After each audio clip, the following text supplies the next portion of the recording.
bom dia, irmãos e irmãs. Nesta manhã de domingo maravilhosa, quente, muito quente, mas com toda a bondade, a misericórdia e o amor do Senhor sempre em dia. Que a paz do Senhor Jesus seja com vocês. Nesta manhã nós vamos explorar o tema, a importância da intercessão. E com certeza todos vão nos dar razão sobre a necessidade desse tema nos dias de hoje. Os textos bíblicos que vamos utilizar estão em Tiago 5,16, 1 Tessalonicenses 5,17, Marcos 11,17, Mateus 18,19, mas especialmente Neemias no capítulo 1. E nós vamos orar antes para que Deus abençoe o nosso momento de estudos. Eu te convido a fazer isso neste momento. Deus Pai, Deus amado, maravilhoso, bondoso, amoroso, nós te louvamos nesta manhã pelo dom da vida e a oportunidade de estudarmos a Tua Palavra. Que os irmãos e irmãs que separaram um tempinho para ver este vídeo, estudar conosco, refletir conosco, possam ser ricamente abençoados. Ampara-nos, ó Deus, prepara os nossos corações como uma terra fofa para receber a semente da Tua Palavra e dar muitos frutos. Nós pedimos isso no nome maravilhoso do Senhor Jesus. Amém e amém. Estamos vivendo tempos difíceis, onde as pessoas estão vivendo a dor do luto, outras estão perdendo seus empregos e ainda tem outras pessoas que estão vivendo com as sequelas das doenças, principalmente da Covid-19, e com muitas outras doenças que têm aparecido ultimamente. Além do mais, temos presenciado à distância os horrores da guerra em vários locais, como na Ucrânia e agora, por último, da guerra de Israel contra o grupo terrorista Hamas, com milhares de vítimas israelenses e palestinas e, para a dor do nosso coração, principalmente crianças. Então, nós estamos percebendo, que mais que nunca precisamos ser intercessores. Deus precisa levantar mais intercessores.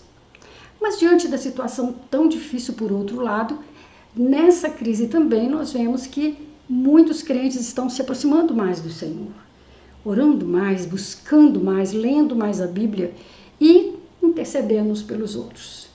Estamos dando mais valor ao nosso próximo, a nós mesmos, às nossas relações familiares, porque os tempos têm sido muito difíceis. Resta-nos então aprender um pouco mais sobre como interceder pelos que sofrem, pelos países em conflitos, pelos violentados, enfim, o nosso país também passando por essas ondas de calor tão devastadoras, estamos lidando com incêndios, com enchentes devastadoras e muitos conterrâneos nossos, muitos brasileiros passando por grandes dificuldades, seja seca demasiada, seja água muito além da conta nas enchentes, seja falta da água em alguns lugares.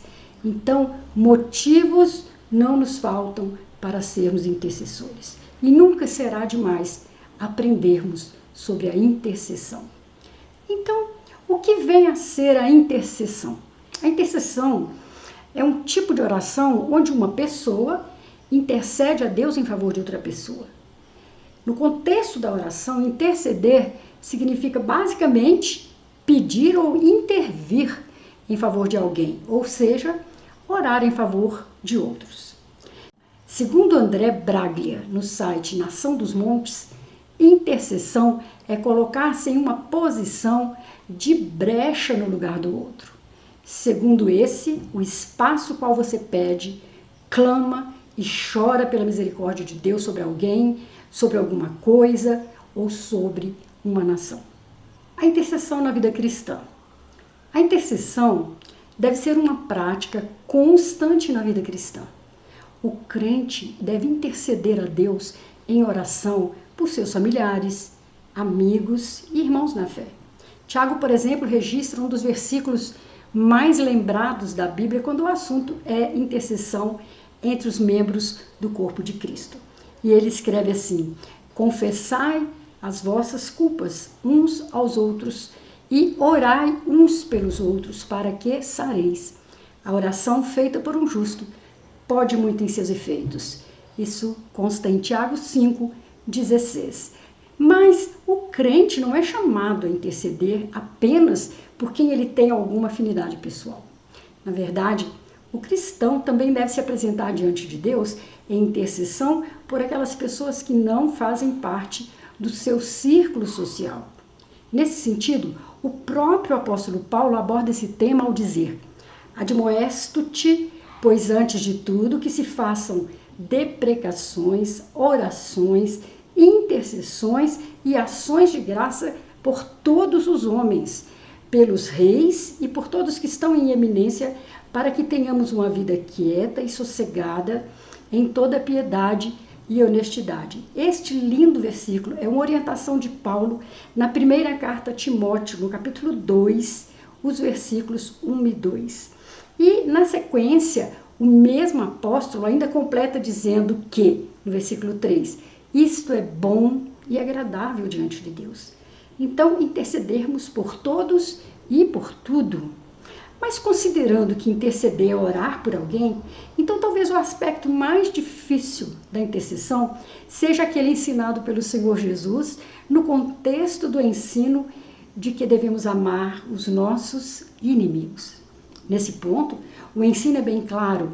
Em Mateus 5,44, Jesus nos diz assim: eu, porém, vos digo, amai os vossos inimigos, bendizei os que vos maldizem, fazei bem aos que vos odeiam e orai pelos que vos maltratam e vos perseguem. Situação difícil, né?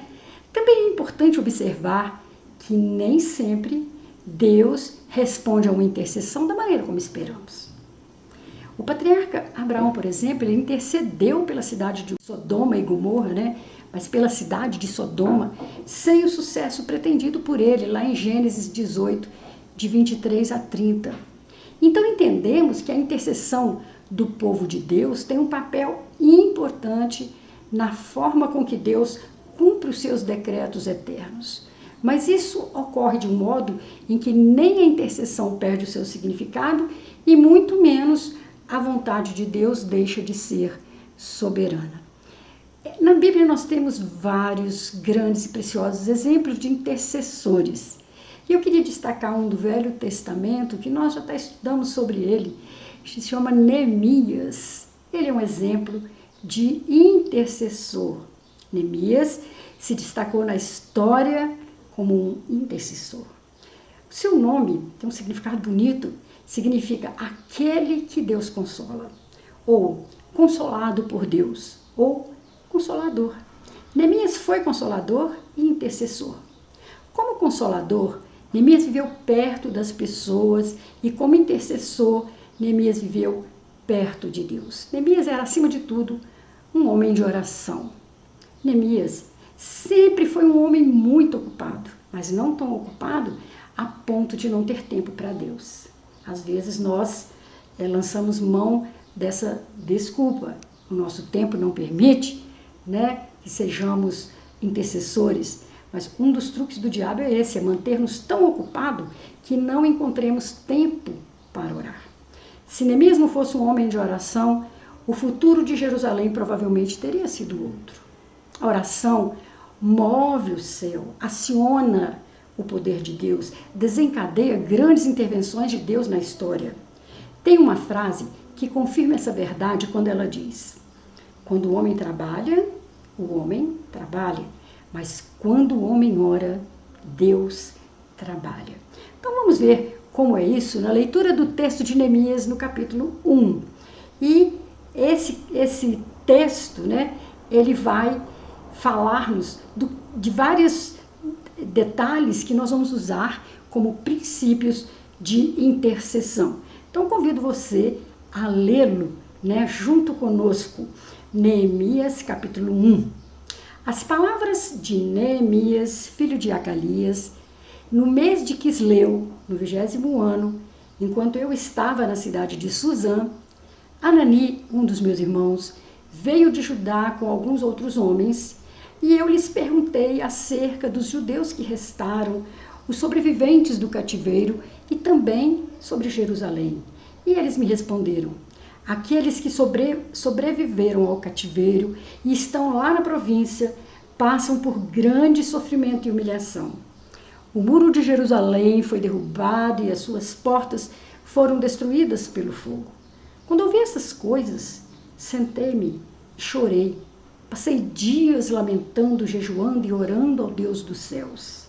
Então eu disse: Senhor Deus dos céus, Deus grande e temível, fiel à aliança e misericordioso com os que o amam e obedecem aos seus mandamentos, que os teus ouvidos estejam atentos e os teus olhos estejam abertos para ouvir a oração que o teu servo está fazendo dia e noite diante de ti, em favor dos teus servos, o povo de Israel. Confesso os pecados que nós, os israelitas, temos cometido contra ti. Sim, eu e o meu povo temos pecado contra ti. Agimos de forma corrupta e vergonhosa contra ti. Não temos obedecido os mandamentos, aos decretos e às leis que deste ao teu servo Moisés. Lembra-te agora do que disseste a Moisés teu servo. Se vocês forem infiéis, eu os espalharei entre as nações.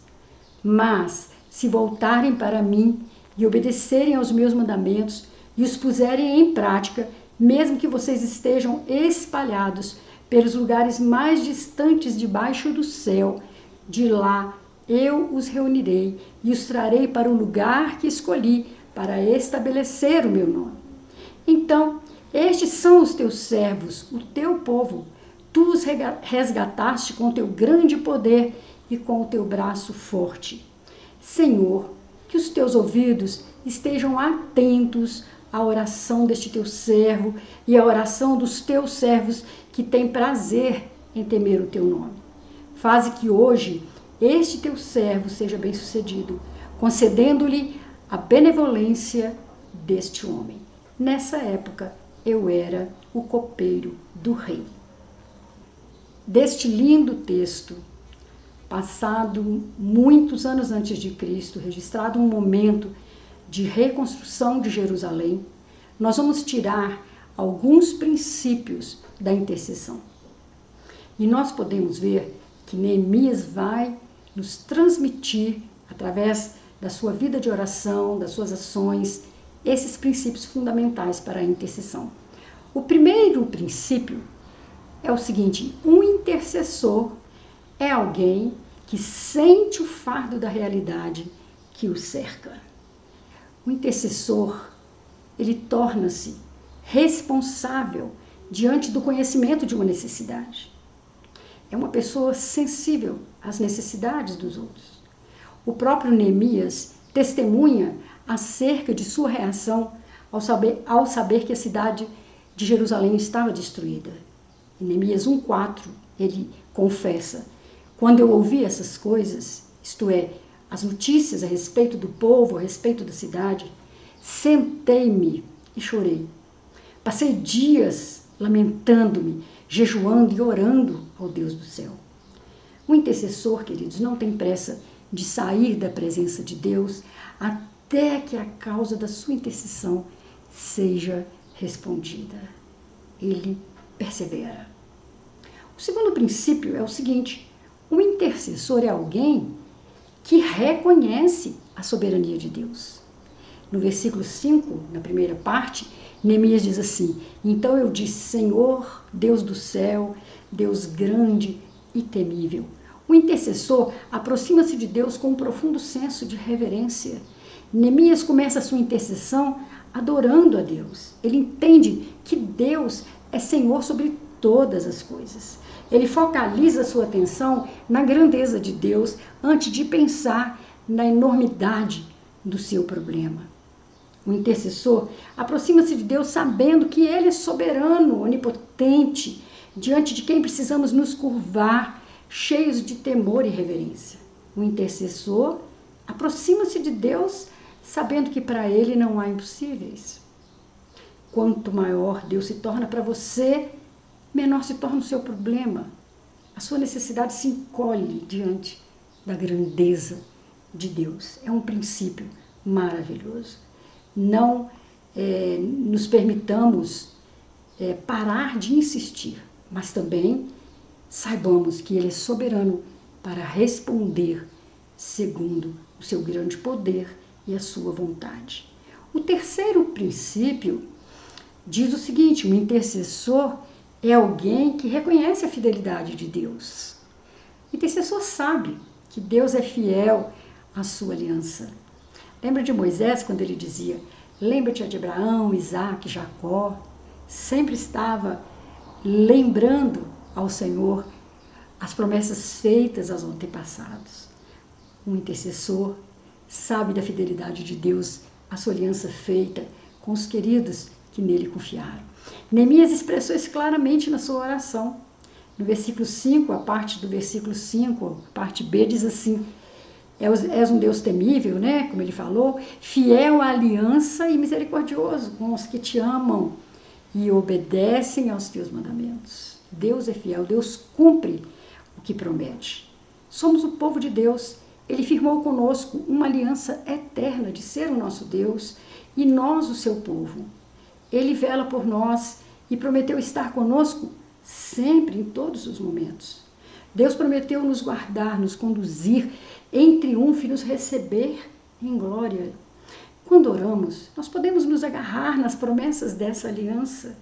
Nós podemos, no bom sentido, cobrar essas promessas do Senhor, reafirmar essas promessas diante do Senhor. O intercessor fundamenta-se não nos seus méritos, mas na fidelidade de Deus. Neemias tem disposição para interceder porque conhecia o caráter fiel e misericordioso de Deus. Ele sabia muito bem que a sua intercessão não ficaria sem resposta de Deus. Você já teve essa experiência de experimentar a fidelidade de Deus na sua vida? Eu já tive muitas e muitas vezes a fidelidade de Deus para com os meus antepassados, para com a minha família, para comigo. Eu tenho visto a cada dia Deus cumprindo seus propósitos, tanto na minha vida quanto na vida dos meus filhos, dos meus netos, e tenho conferido o que Deus fez na vida dos meus antepassados. O quarto princípio é muito importante também e diz o seguinte: o intercessor é alguém que importuna a Deus com as suas súplicas. Neemias, no capítulo 1 ainda, mas no versículo 6a, diz o seguinte: que os teus ouvidos estejam atentos e os teus olhos estejam abertos para a oração que o teu servo está fazendo diante de ti, dia e noite, em favor dos teus servos, o povo de Israel. Então, o intercessor é alguém que não descansa, nem dá descanso a Deus.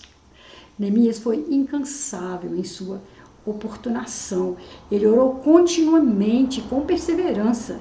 Muitas vezes nós começamos a interceder por uma causa e quando não vemos a resposta vir imediatamente, nós logo a abandonamos. Não.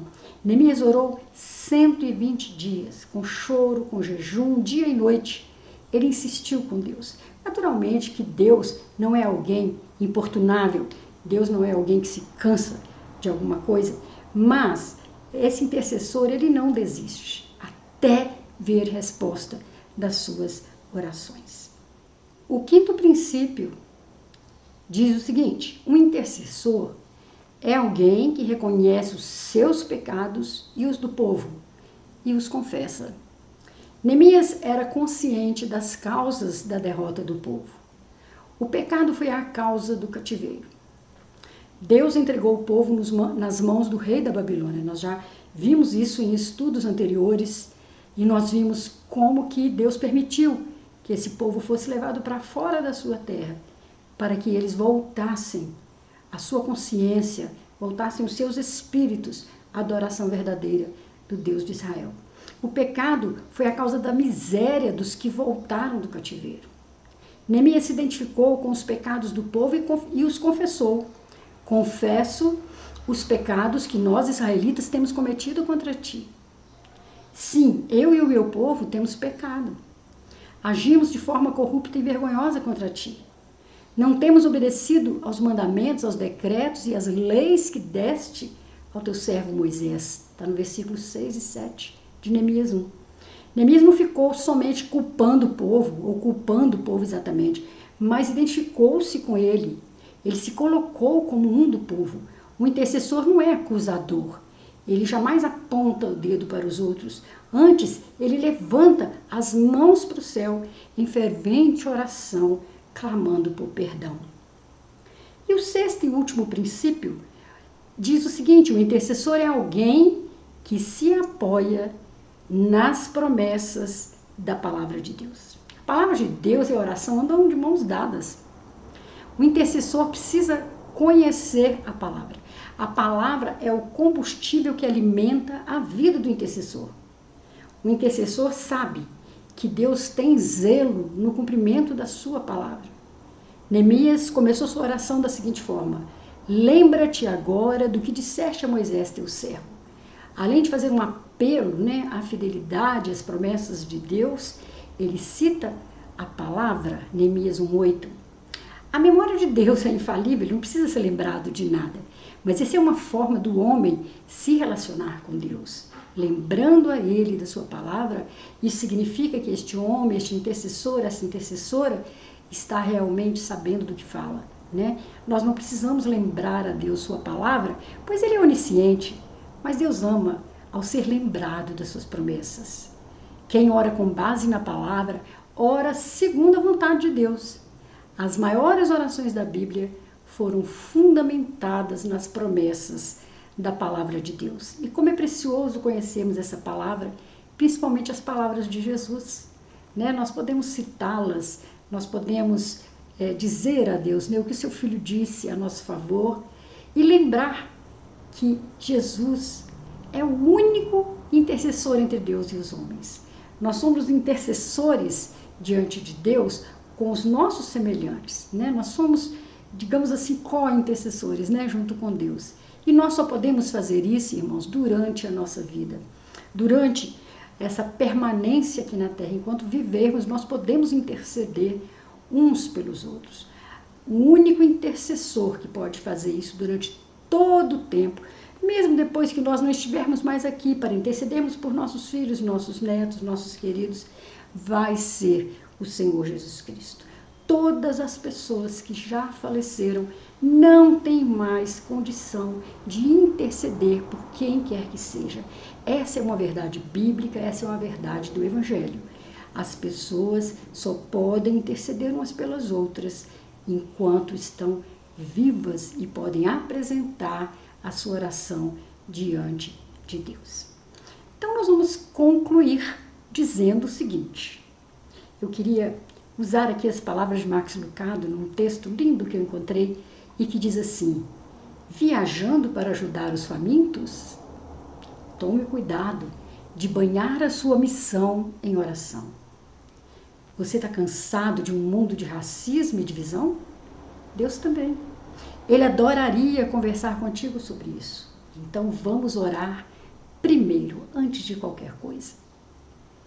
Deus nos chamou a pregar sem cessar? Ou a ensinar sem cessar? Ou ter reuniões de comitês sem cessar? Ou cantar sem cessar? Não. Mas Ele nos chamou a orar sem cessar, como está lá em 1 Tessalonicenses 5,17. Então, vamos orar ao máximo. Jesus declarou: minha casa será uma casa de estudo, comunhão, música, uma casa de atividades, de acontecimentos, de eventos? Não. Mas ele disse: minha casa será chamada uma casa de oração. Lá em Marcos 11,17 está registrado. Jesus disse: quando 2 de vocês concordarem em algo e orarem por isso, meu Pai no céu entre ação. Mateus 18:19. E por fim, nós vamos confessar e admitir que oração sem ação não vai funcionar. O intercessor ora e age. Neemias orou, jejuou, lamentou e chorou, como eu disse, por 120 dias. Ele colocou essa causa diante de Deus, mas também colocou a causa diante do rei. Neemias ora e toma medidas práticas. Ele vai ao rei informa-o sobre a condição do seu povo, faz pedido, pede cartas, verifica o problema, mobiliza o povo e triunfa sobre as dificuldades e oposição. Pela oração de Neemias, um obstáculo aparentemente intransponível foi reduzido a proporções domináveis. O coração do rei se abriu, os muros foram novamente levantados e a cidade reconstruída. Tudo isso aconteceu por causa da iniciativa de um intercessor. A oração abre os olhos para as coisas ainda não vistas. Nossas orações diárias diminuem nossas preocupações diárias. O que eu desejo com esse estudo, o que eu oro a Deus com esse estudo, é que Ele levante mais intercessores. Intercessores de fato comprometidos com a obra do reino de Deus. Comprometidos com a dor alheia. Com empatia pelos que estão sofrendo, pelos que estão tendo necessidades. E que nós possamos sempre orar uns pelos outros, para que a obra de Deus seja realizada. Deus conta conosco. Nós contamos com Deus e Deus conta conosco. Que Deus faça de você um intercessor, uma intercessora. Se você ainda não é, disponha o seu coração para reservar tempo e buscar ao Senhor em favor uns dos outros. Que Deus te abençoe e te guarde e te dê uma excelente semana. Em nome de Jesus. Amém.